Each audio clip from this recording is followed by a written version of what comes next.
All right, welcome in. It's time for the first big NFC Championship game preview. The Detroit Lions against the San Francisco 49ers. The home team favored by about a touchdown. It is a compelling matchup. First, just from the non-X's and O's standpoint, you look at the history. I know I gave you some of the history a little bit earlier today with my trip to Kezar Stadium.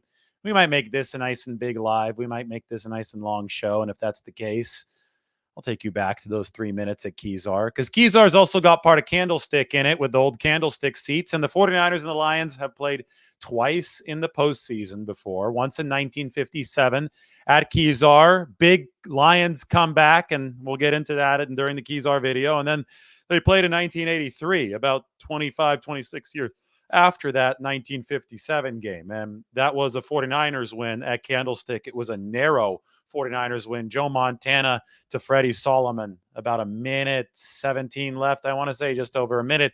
Gave the Lions enough time to rebut. The 49ers were ahead 24-23 after the go-ahead touchdown. Detroit moved into field goal range.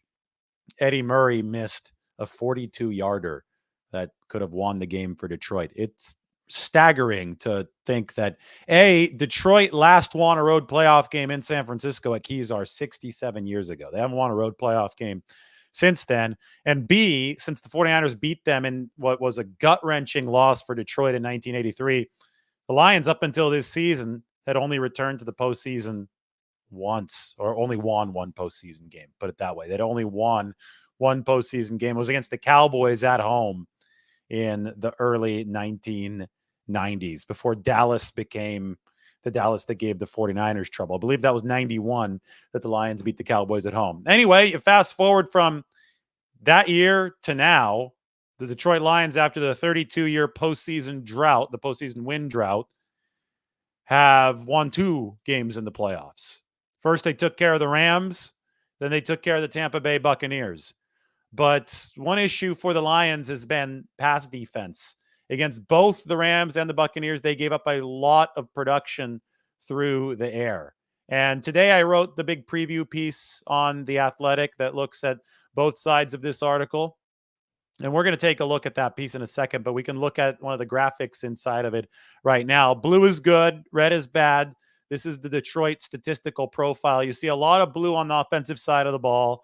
It is a top 5 offense overall in DVOA, which is defense adjusted value over average. This is going to take into account strength of schedule. The run offense is ranked better than the pass offense, and I'll talk about the symbiosis between those two in a little bit. But as you can tell, lighter blue on the defensive side, except for run defense, which is ranked number 1. But the pass defense for Detroit, that's the part of the football that I talk about giving up a lot of yardage, including 300 plus to Baker Mayfield. I think that is the weakness that the 49ers can truly exploit in this game. And I'll explain the schematics as to why in a little bit. Meanwhile, special teams, 0.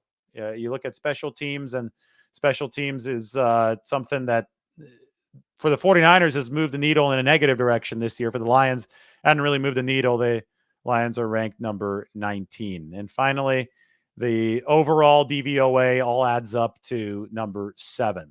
You want to see where the 49ers are in comparison? Here you go.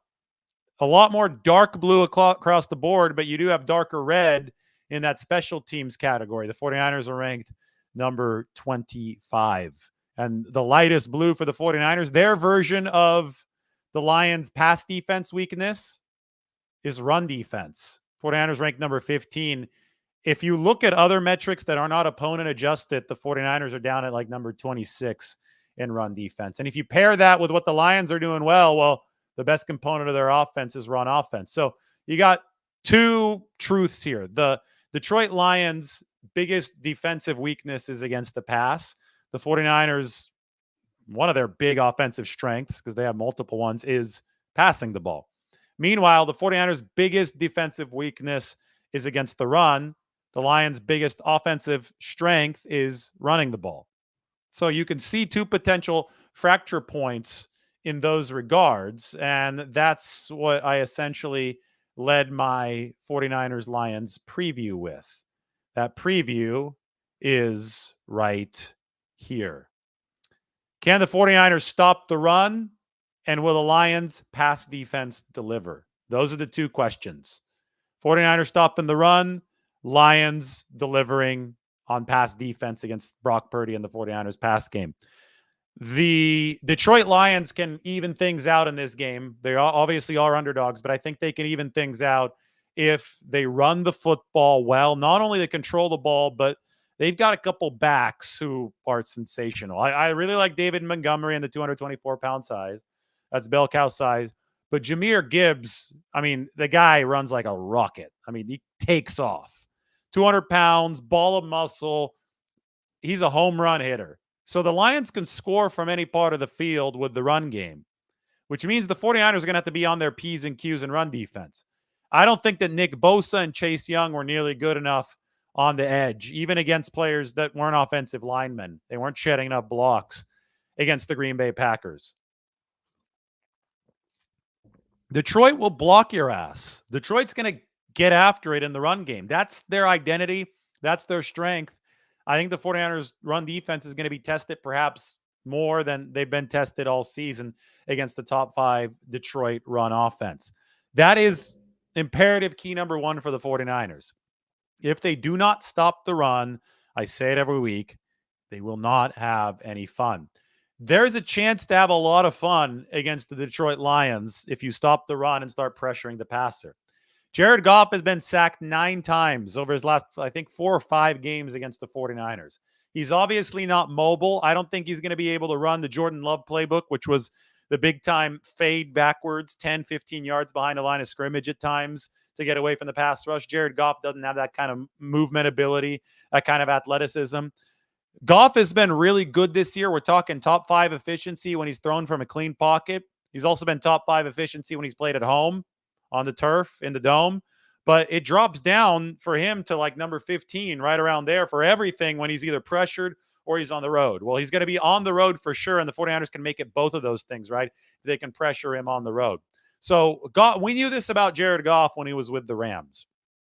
The reason that the 49ers, one of the reasons they beat the Rams so many straight times when Jared Goff was the quarterback is that the 49ers had, when Garoppolo was starting, they had more moxie at the quarterback position. Hell, when Nick Mullins was starting, they had more moxie at the quarterback position than what Jared Goff brought to the table. So a lot of the times those 49ers-Rams games would have overpowering defensive fronts, stronger than the respective offensive lines, and the QBs would be under a whole lot of pressure. Garoppolo always handled the pressure better than Jared Goff did. I think it's safe to say that Purdy, I mean, he's taken things another step or 2 or 3 beyond what Garoppolo was doing with the 49ers. He handles the pressure a lot better than Jared Goff does. Purdy has the highest yards per attempt in the league under pressure this year. Goff's numbers drop significantly when he's under pressure. He doesn't move around the pocket nearly as well as somebody like Brock Purdy. He obviously isn't a runner out in the open field. And just in general, when stuff isn't lined up for Jared Goff as far as having a clean pocket, his efficiency has tanked. So the key for the 49ers defense is to be on their toes pass rush wise to be able to put Jared Goff into the position where his splits aren't good. And the only way you do that is if you slow down the run. You can't let Detroit live in 2nd and 3 or even 2nd and 6 all day. It's got to be 2nd and 8. A lot of those, a lot of 2nd and 8s, a lot of 3rd and 6s, maybe 3rd and 7s. Can't be 3rd and manageable, 2nd and short. That's when your pass rush and that's when your entire defense is going to be at a big disadvantage. When you talk about matchups, Penei Sewell, the right tackle for the Lions, he's a really good player. Taylor Decker on the other side is a really good player. Nick Bosa, we know he's ambidextrous. He lines up on both sides. He lined up on the side against right tackle to begin the game against the Packers. Green Bay went down the field and kicked the field goal. The next time we saw Nick Bosa, he was lining up against left tackle. So the 49ers will probe out both tackles. Bosa is going to work against both of those guys, give himself a little bit of a shot. He determines that, by the way, in the huddle, what side he wants to line up on. And the 49ers will see where they have potential weaknesses. Let's not forget that one of the biggest plays in the NFC Championship game was a throwaway from Jordan Love to the back of the end zone, which forced a field goal. One of the 49ers' many red zone stops in that game. That was forced by Javon Hargrave beating the left guard.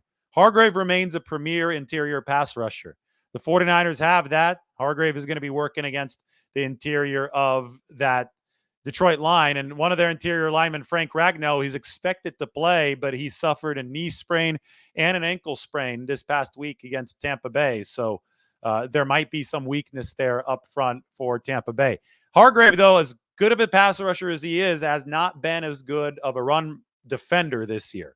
And that's why this always comes back to the run game for Detroit and the ability to execute passing concepts off of running plays that are well disguised at the line of scrimmage. And a player at the center of that is the Iowa tight end, Sam Laporta. Laporta had a big year this season, targeted 120 times. They also have Zach Ertz now on the practice squad. Zach Ertz, maybe one last ride for Zach Ertz, the Stanford product, right? Ertz probably, even if he does play, even if they flex him up for the practice squad, probably won't get a whole lot of time in this game. And he's always been known as more of a receiver than a blocker. But we know that Laporta can do both. And we know that the Lions offensively like to do both. They're a little banged up at tight end, though. So that's why Zach Ertz might have to come into the fold with them. Either way, I mean, this Detroit offense, and I'll put it up on the screen again, Detroit offense has been legit this season. Jared Goff is just a quarterback that the 49ers have to put into pass-first situations because the splits for him have been markedly worse in those situations than when his run game is delivering, balance is there. And, for a lot of offenses that are like this, that is the key. But for Goff especially, I think we saw him with the Rams. We've seen him with the Lions now, and he is that type of quarterback. He's somebody who is going to need that run game operating at full strength. He's not going to be delivering a lot off schedule. He's not going to be doing crazy stuff, scrambling around. I mean, Brock Purdy is able to deliver off schedule. That's one of his strengths. I don't think that it's one of the strengths for Jared Goff. So two very different quarterbacks. If you want to see the quarterback comparison here, Purdy, obviously, upper right, elite quarterback in the NFL. Anybody who says otherwise right now doesn't know what they're talking about. And you look down here and you see Jared Goff. Interestingly enough, in the same spot as Jordan Love. For Love, though, he was near Purdy over here over the back half of the season. And over the front half of the season, Love was one of the worst quarterbacks in the game. So we saw Jordan Love turn the corner. The 49ers faced him after he had turned the corner. Obviously a tough draw for the 49ers, but Brock Purdy ended up outplaying Jordan Love, whose aggregate scores put him right near Jared Goff. I will say that Goff has consistently stayed at this spot of the graph all year, and you want to be in the upper right quadrant. The x-axis is accuracy, completion percentage over expectation, and the y-axis is EPA per play. You have Jared Goff settled in there in the top right. The closest dot just happens to be Jordan Love. Not really where Mahomes is, not where Prescott is, Jackson, Tagovailoa. Better than Geno Smith in terms of accuracy, in terms of efficiency. But in general, Goff has been a solid QB and been a top 5 guy, probably not a top 10 guy, but a top half guy. And these are where the top half guys are, in the upper right quadrants. That's the quarterback matchup that the 49ers get. Other side of the ball, we go back to Detroit's weakness, and that is the pass defense. Detroit is playing a lot of zone this year under their defensive coordinator, Aaron Glenn.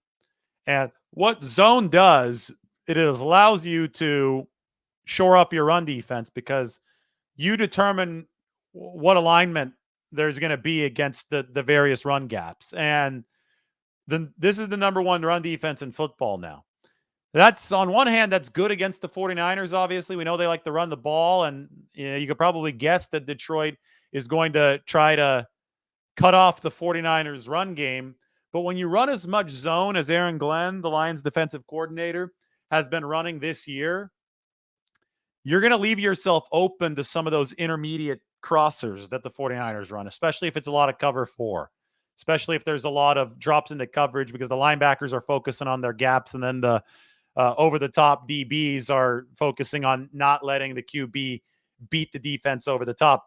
That intermediate part of the field could have a lot of openings. And Brock Purdy, he's obviously been the best deep passer that we've had on record. That's 25 years or so. But he's also been the most efficient deep passer, intermediate passer, on top of all that deep throwing that PFF has recorded over the past 25 years, around 12.8 yards per attempt. So Purdy has both of those things going for him. That means that the back end, if they do play a lot of zone for the Detroit Lions, the back end is not going to be able to settle into one thing. They got to keep their eyes on the deep ball. They're going to have to keep their eyes on the intermediate crossers. Typically, that means the defense is strung along a little too far. They're strung out over on the back end, and that means that Brock Purdy can go to work executing, delivering, distributing the football across all levels of the defense. I think this is a tremendous opportunity for Brock Purdy because I see Detroit not selling out against the run, but committing to stopping the run and making Purdy beat them, just because there's no way that you beat the 49ers if they can run on you. So it's not like a disrespect thing to Purdy. It's just if the 49ers can run on you, it's over. You might as well roll the dice elsewhere. You might as well make them throw it. And I think that's going to be the strategy for the Detroit Lions based on what I've seen on tape, based on all that zone defense, based on what probably gives them the best chance to win. And if that ends up being the case, Purdy's going to have to try to beat that zone with those throws over the linebackers, but in front of the safeties that he's so damn good at. The most famous such throw that Brock Purdy has made came on third down against the Green Bay Packers, and it was one of the truly sensational throws that you'll ever see. That was the one to Juwan Jennings, and we'll put it up on the screen right now just because this is worth watching again. This is actually the most viewed tweet in 49ers history. They tweeted this out. They put a comment like hanging in the Louvre or something like that. It wasn't that good, but they had a good comment with it. And last I checked, they had like 7.8 million views. And people ridiculously arguing that this was somehow a lucky throw. Now, this is not a lucky throw. There's a lot of skill here to be drilled by Preston Smith while you threw it. Still get it over Keyshawn Nixon, 25, who shows a nice vertical leap right to where Juwan Jennings is flying across the field. Some imagery of the catch. That's some real imagery of the catch. By the way, we talk about the Joe Montana comparisons and the imagery of the catch on this Juwan Jennings play, and then just the ugly, untruthful quarterback discourse of the past couple days. I had a thought about that, and I'm going to go ahead and put it up on the screen because I think that hopefully this just puts a lot of this to rest. I know people are still going to continue talking about it, but we don't have to talk about it all the time unless we have to react to something crazy stupid. But what we can do is we can frame things in a productive way. And these are my thoughts on Twitter about the 49ers quarterback discourse. I'll read it out loud. I think the last few days, despite how untruthful much of the discourse has been, will ultimately be productive. A lot of people have learned about important 49ers history. Knowing that Montana threw 3 interceptions before the catch is essentially mandatory knowledge if we're ever going to evaluate any young QB fairly. Willful ignorance of context remains an ongoing issue, but at least all this debate enables perspective to enter the discussion, and that should eventually make the discussion better. Maybe when the dust settles after the season. Now, maybe it's just wishful thinking on my part, but to be honest, I put it out there. I know other people have put it out there. I probably put it out there first, the whole Joe Montana threw 3 interceptions before the catch thing. It's completely accurate, and it's also one of those things that a lot of people heard for the first time, which is wild to me. But, there is a general lack of knowledge of history right now in the world for every issue. And I think it affects proper understanding of any issue, including sports. And we're not going to have a capability of having an honest discussion about young quarterbacks and their inevitable up and down struggles, because even the greatest quarterbacks of all time who've been in the league for a long time will have their bouts of struggle. But we're not going to have the capability to have a honest, good discussion about the young ones until we realize that some of the legends, maybe all of the legends, began their careers with struggle. One thing that's actually exceptional about Brock Purdy and probably Kurt Warner, they might be the only 2 exceptions to the rule, is that it took them several games to have truly inefficient outings from start to finish. And I'm not even sure that Purdy's had an inefficient one from start to finish. Even against the Ravens, he was able to muster some success up before he got knocked out with the stinger. But you look at the Browns game and you look at this past one against the Packers, in both games, he turned it up at the end and he delivered. Should have been a game-winning drive against the Browns, and it definitely was against the Green Bay Packers. But we're not going to be able to judge Brock Purdy fairly until we say, wait, he's 24 years old. He's at the top of all of the efficiency metrics. He's probably only going to get better. And he just did one of the hardest things there is to do in football, and that is take a struggle bus performance and turn it around with an epic finish, a game-winning finish. I just talked to a very famous head coach. I'm working on an article, so I'm not going to let you know who it is. But he said one of the hardest things to do in sports, and he brought this up unprompted. I didn't ask him about it, but he was talking about Brock Purdy. He said one of the hardest things to do in all of sports, especially at the quarterback position, and the way that you know that you've got a real quarterback, an MVP candidate at your hand, a Hall of Fame candidate on your hand, is that he can take struggles early in a game and reverse them in a tough game and turn around and deliver at the end to win. He's this coach who's seen a lot of success at the NFL level. Literally talked to him 2 hours ago. You'll see probably next week when I run this article. You'll know who I'm talking about at that point because the quote is going to run then. But this coach said that Brock Purdy exhibited exactly that, which makes the Montana comparison completely valid. It's almost irresponsible to not bring up the Montana comparison, especially if you're covering the 49ers, because if Brock Purdy struggled for 3.5 quarters and then delivered at age 24, how can you not mention that Montana at age 25 struggled for over 3.5 quarters before finally delivering against the Dallas Cowboys? I mean, those two things are congruent. That's the kind of knowledge that allows us to accurately judge young quarterbacks and not close the book on them or not try to bury them for clicks or for any other stupid reason before enough time has even passed to allow things to develop. And the joke on top of everything is that Brock Purdy has been so damn good statistically. I mean, we could take a look at this. This is what I always toss out there as far as the basic QB evidence. He's over in the top right, but you also can look at the 49ers offense. Number one pass offense in the league, 57.7% better than league average. And the top total offense in the league, 31.8%, with a run offense over 17.3% more efficient than the typical unit.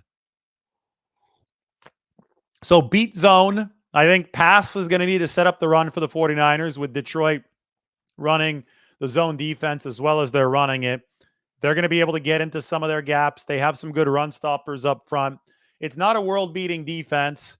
And I'll tell you what, I think that there is a true weakness for the Detroit Lions at the cornerback position. You've got Kendall Vilder on one of the sides and Cam Sutton, one of the veterans, on the other side. Both of these corners for the Detroit Lions have given up a lot this season.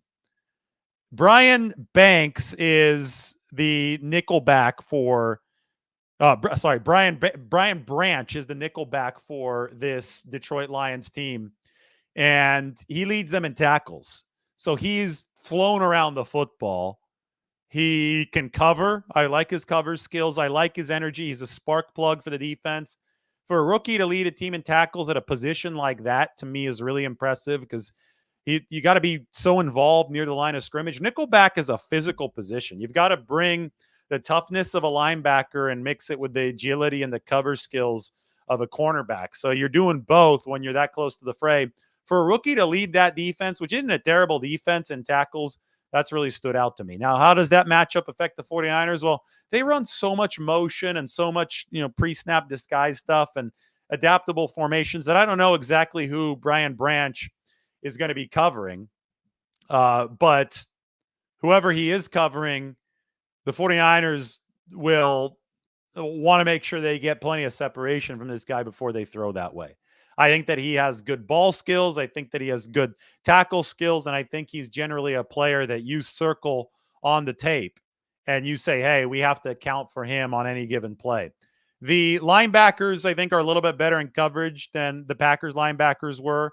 I know the 49ers weren't all that able to capitalize statistically on a lot of the weaknesses that the Packers do have on tape last week with the rain, but it should be a dry track this week against the Detroit Lions. And 70 degrees, dry track, Levi Stadium. That's really good news for the 49ers. But it's the two corners, like I said, Kindle Vilder and Cam Sutton, that the 49ers can really get after. And I think that working the safeties too, working over the middle of the field with some of those crossers, especially against cover 4, if that's the kind of zone that the Lions do run, I think that that's going to be the key for the 49ers to win downfield. So that's a cursory preview of 49ers Lions. We can now go into the epic history. Those who weren't watching earlier, I need a little bit of a break. So I'm going to take the break. I'm going to drink some water, and I'm going to give you the epic 49ers history going back to Kezar Stadium so you can learn what these two franchises have done in the playoffs when they faced each other. It's in 49ers Lions history.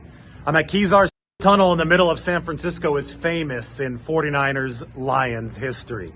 I'm at Kezar Stadium, Golden Gate Park, the original home of the San Francisco 49ers and the site of their 1957 playoff classic against the Lions. Wyatt Tittle threw 3 touchdown passes in the first half, so the 49ers were up big. They're up so big that they actually taunted the Lions through the very thin drywall and air ducts that separated the 2 locker rooms in the building right above me, Kezar Pavilion. George Wilson, who was Detroit's coach, actually told his team, I had a halftime motivational speech ready, but I don't think I need to give it to you because you just heard what the 49ers think of you. At that point, both the 49ers and the Lions returned from Kezar Pavilion through the tunnel together, and the 49ers continued taunting the Lions on the way. But the 49ers would grow to regret that over the second half of the game. That's because the Lions erased a 20-point deficit, won 31-27, and advanced to the NFL championship game, which they would also win. To date, that remains Detroit's only NFL championship. But even crazier is this. To date, that remains Detroit's most recent road playoff win. That's right. Detroit's most recent road playoff win happened here in San Francisco, Golden Gate Park, Kezar Stadium. Over 60 years later, the Lions will return to the Bay Area to play the 49ers in this weekend's NFC Championship. We can actually finish our dig into 49ers Lions playoff history here at Kezar. These seats used to be in Candlestick Park, the 49ers' other former home, and the site of the second of 2 playoff games between the 49ers and the Lions so far. This one happened in 1983, and it was San Francisco's revenge against Detroit. The 49ers won 24-23.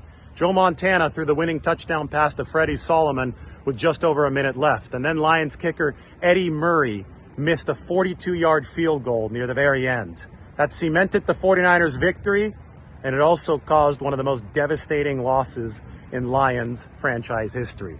So the playoff history between these two teams is split right behind me. On this side, you had the site of Detroit's big-time playoff win over the 49ers in 1957.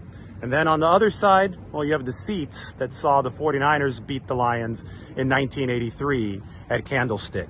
So we can call it a best of 3, and that will be determined on Sunday at Levi Stadium. The winner of it is going to have a chance to win the Lombardi Trophy this season.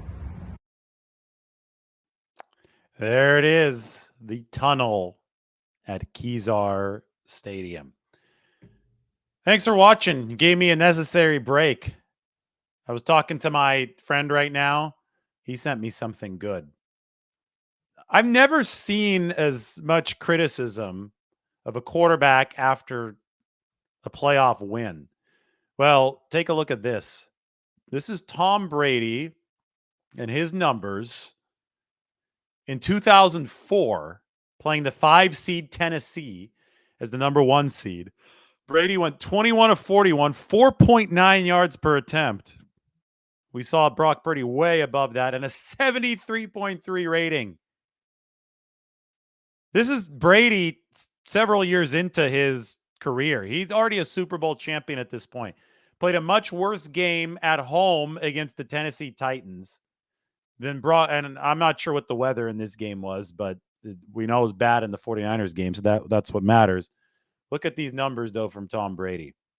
The point is that you don't bury a quarterback for playing relatively poorly for part of a game, especially if he's young, and especially not if he finds a way to win.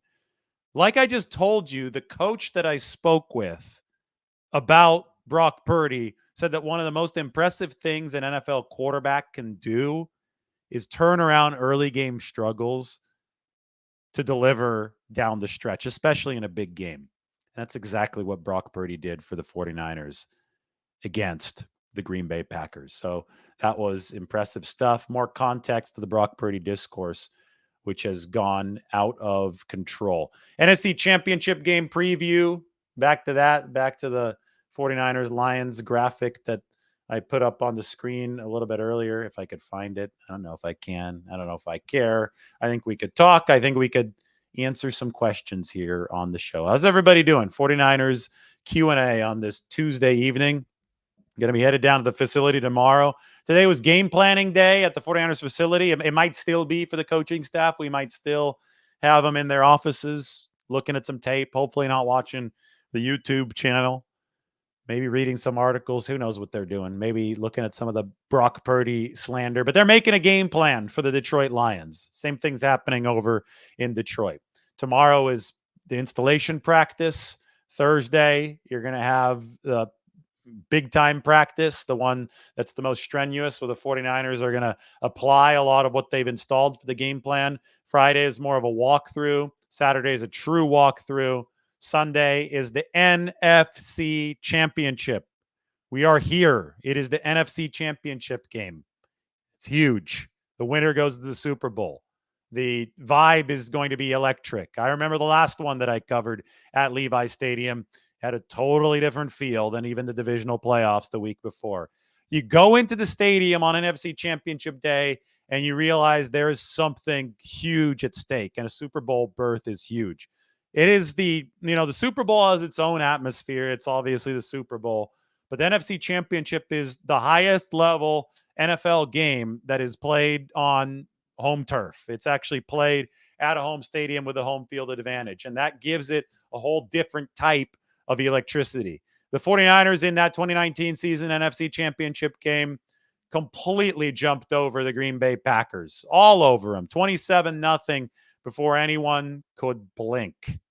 So that was halftime too. That was the score. Is the same thing going to happen against the Detroit Lions? Maybe. Probably not. It's tough for something like that to happen. The 49ers were just so overpowering defensively and with their run game back in 2019, especially down the stretch. I don't see them dominating this game defensively as much as they did that one. I do see them having considerable success, though, if they can find a way to slow down the Detroit run. And I don't see Detroit being able to stop Brock Purdy in this game. For all of the talk in the media and all of the myth truth that are out there and all the crap that's out there, Brock Purdy's an elite quarterback, and Detroit's not an elite pass defense. Detroit plays a lot of zone. The 49ers are going to have the ability to feather in some of those passes against the zone. Purdy's had his game where he's been sped up against Baltimore. That's in the rearview mirror. Detroit's not going to be able to speed Brock Purdy up the way that the Baltimore Ravens did. And then we'll see who awaits in the Super Bowl if the 49ers can get this job done. I'm going to see what awaits in the Q&A section right now. Robert Beal is indeed activated on the 53-man roster. We will know more on the status of Debo tomorrow. I don't think there's anything to worry about with Eric Armstead. He came out of the game fine, and he played a lot of snaps, 46 snaps for the 49ers on Sunday. Pop quiz. Who was the 49ers' first left-handed quarterback? You know better than me. It's probably a trick question. It's probably not Steve Young. So post your questions. Please post the answer. Frankie Albert. Okay. Somebody said Frankie Albert in the comments section. Guess I've been exposed. I have been exposed for my lack of knowledge of 49ers history. Yes, it was Frankie Albert. Quarterback from 46 to 51, head coach from 56 to 58. So Frankie Albert was the head coach that lost to the Detroit Lions. The last Lions road playoff victory came against 49ers coach Frankie Albert in 1957.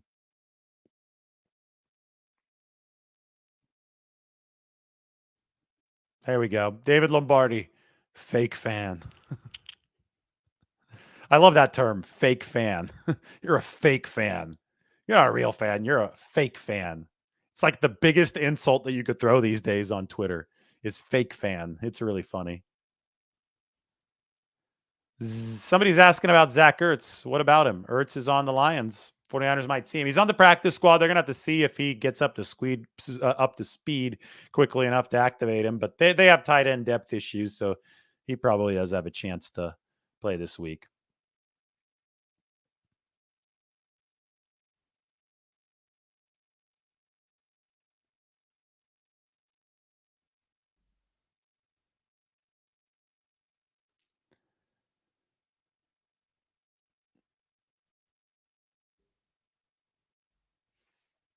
Do Detroit fans travel well?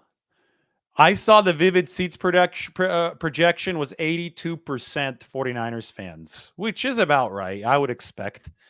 You would expect about 15 to 20% of the visiting fans, especially for a team that has as much emotional hype as the Lions do this year, to be in the crowd. So the Lions have been circling this on their calendar for a while. They wanted to get to the NFC Championship game. They're dying to get to the Super Bowl. Doesn't surprise me that they have a percentage of the crowd at Levi Stadium. Nothing close to what the 49ers get at all their road games, but the Lions will have some fans.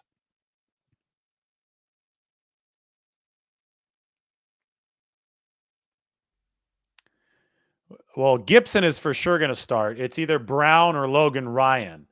They went Logan Ryan last week, and he didn't miss one of those run fits on the big Aaron Jones run. So if you're going to go with the veteran, you can't be making mistakes like that. We'll see what the 49ers decide this week. Maybe they think that Jair Brown is integrated enough and ready to go.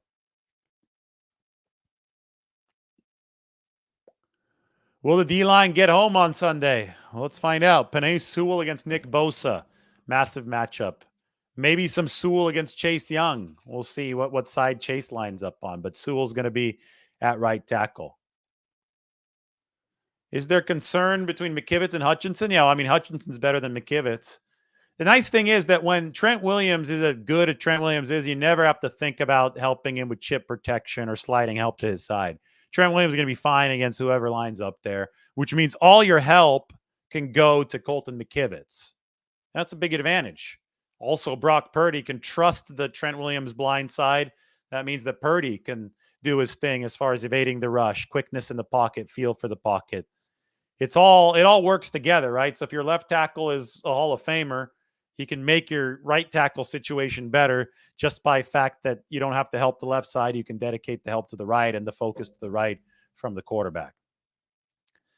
Yeah, Decker's not been nearly as good, Taylor Decker at left tackle, than the right side, Penei Sewell. And Jared Goff just isn't good when he's under pressure. The pressure to sack ratio for Jared Goff is going to be high because Jared Goff is not very mobile, and the efficiency drops big time if you can start harassing that pocket. But you only get there if you do slow the run, which is why I keep on repeating that as the 49ers' biggest key in this game. Do I think that JP Mason would be a good rotational piece against the Lions' defensive front? Not necessarily. I mean, Mason is the third running back on the pecking order. Christian McCaffrey and Elijah Mitchell are better than him. If it gets down to Jordan Mason, sure. If you have an injury or if people are tired, then sure. But I think the 49ers are just going to use their better running backs first in this football game. Also, a shout out from Ryan to Juwan Jennings for receiving the Angry Run Scepter from Good Morning Football this morning. Congratulations to Jennings.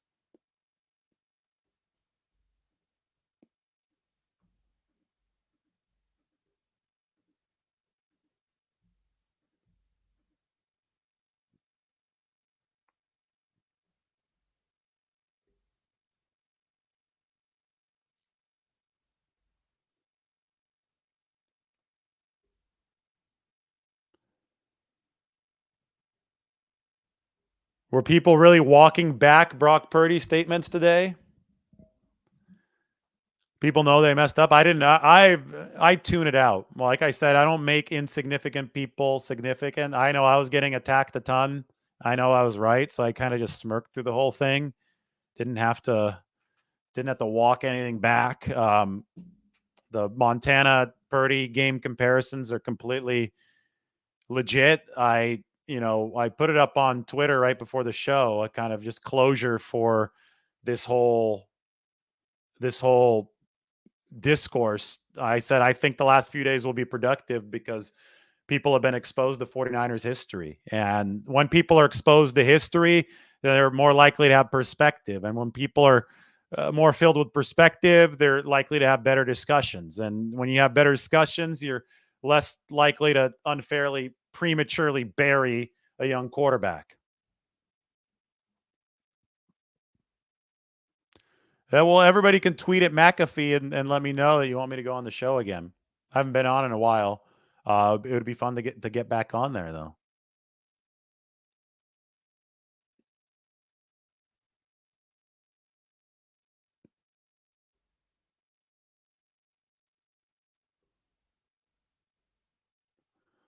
Do NFL? Thank you, Andre. Appreciate you. Here's a question from William. Do NFL teams change things up in the playoffs? Lions change up their defense instead of heavy zone, ton of man coverage. I think the 49ers would welcome them running a ton of man because the 49ers can run more against man, and then they would just win the game running, and they can win a lot of one-on-one matchups too. I think the Lions are almost forced to play zone. That's been their MO because they wanted to stop the run, so they moved into the zone to stop the run this year. They've lived by the zone this year, and that's what NFL teams typically do in the playoffs. You live by something in the regular season, you'll die by it in the playoffs. I mean, you take what you dance with the girl you brought, right? So the zone defense has been the Lions' way. The zone defense will probably continue being the Lions' way. The way to beat what they're running with that number one run defense is to uh, throw those intermediates, right? Get over the linebackers in front of the safeties. Now, if they're cheating a little bit too much on the intermediates with everybody, that's when you got to beat them over the top, right? You got to stretch the field. So Brock Purdy can beat you to any part of the field. He's got the arm talent to do it. He's got the accuracy and the vision to do it. End of the day, there's a reason why these things come down to the quarterback most often, and that's because the quarterback is the one that has to execute the game plan that keeps the defense honest. And I think that the 49ers really, really like what they see on tape from the Detroit Lions defensively.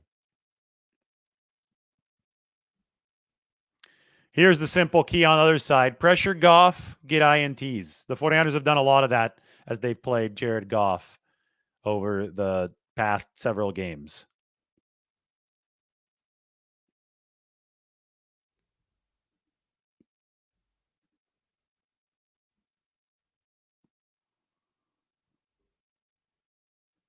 Just look at the tight window throw to Jennings on Saturday. Sure, let's take another look at it. Purdy to Jennings over Keyshawn Nixon's head. What a throw. Evocative of the catch.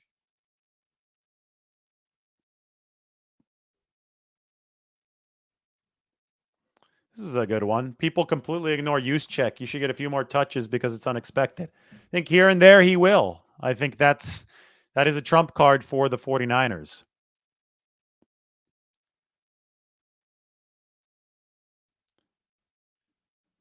You could say that it was a Hail Mary pass if you didn't have other context, but we have context of Brock Purdy being the most efficient intermediate passer on NFL record, so he gets the benefit of the doubt. And that right there is a thing of beauty. One of the throws of Brock Purdy's career. Shanahan is going to run depending on what the defense gives him. You know, a lot of people just want Shanahan to brainlessly run or pass more, whichever direction it's normally run. But if the defense is playing two safeties back, if they're giving you room, that's when you run. If the defense is creeping up with the safeties, that's when you pass. Then you just have to execute. You don't want to be running into a brick wall. Running into a brick wall is a quick recipe for failure. You need to have the numbers. So the 49ers trust both their quarterback and their receiving apparatus and their run game, and they're going to go with what the defense gives them. It's really hard to argue with the results this season for the 49ers. This right here is their offensive efficiency, the top third. Number one, number one, number two. Number two run offense, number one pass offense, number one overall. So I think that Kyle Shanahan knows what he's doing when he's going pass run balance.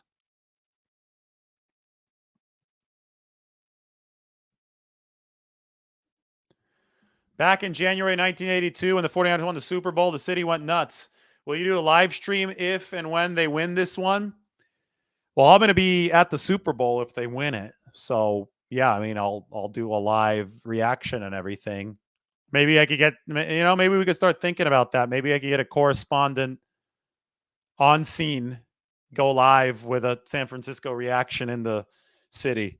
We get a live stream up on the channel. Could be pretty cool. Would have to hire somebody to do that because I'm not going to be in San Francisco.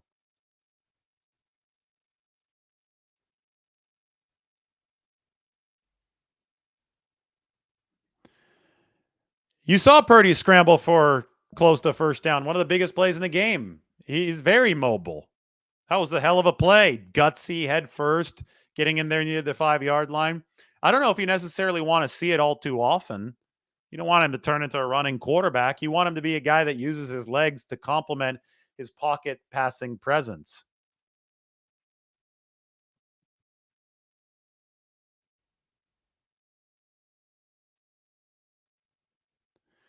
Yeah, I think that losing Deebo Samuel is a lot easier when you know he's going to be out than when you had him as the featured component of your game plan and then you have to adjust on the fly. That's a problem the 49ers ran into against the Packers.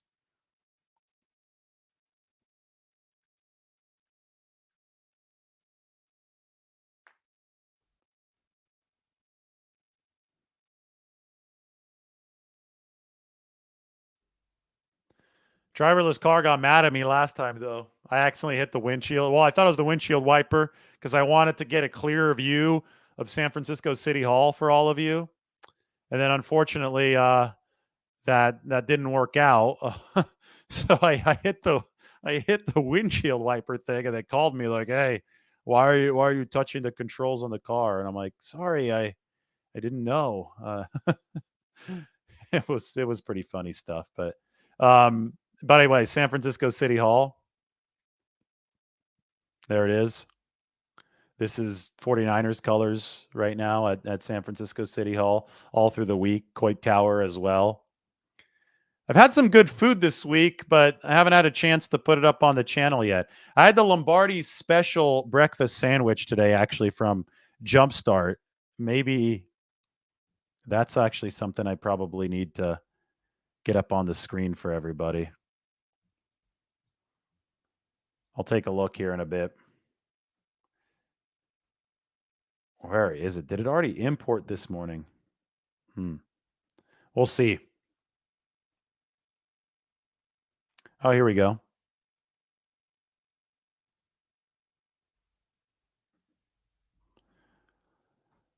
We're about to have it. The breakfast sandwich. Give me exactly 10 seconds, and it will be up there for you. Who's ready for this?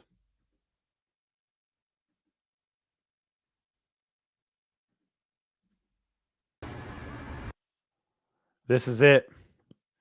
The Lombardi special from Jumpstart, 24th and Guerrero.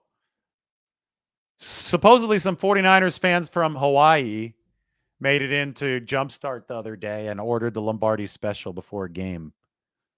So it might have been on Christmas, actually. I think they came for the Ravens game. It's a very good breakfast sandwich. On a croissant, yes. I have people saying stuff like this. I just ate my screen. If you just ate your screen, that means it looks good. And it is really good, as Fisherman Dave said. So check it out. Jumpstart Coffee, 24th and Mission. Ask for Peter, ask for the Lombardi special, and you'll be good. People asking about the best pizza in San Francisco. Delfina's really good. Pink Onion Pizza. I've been there. They're run by 49ers fans. Place is really good. I think I did Golden Boy Pizza the other night, right? I put a lot of these places on the show.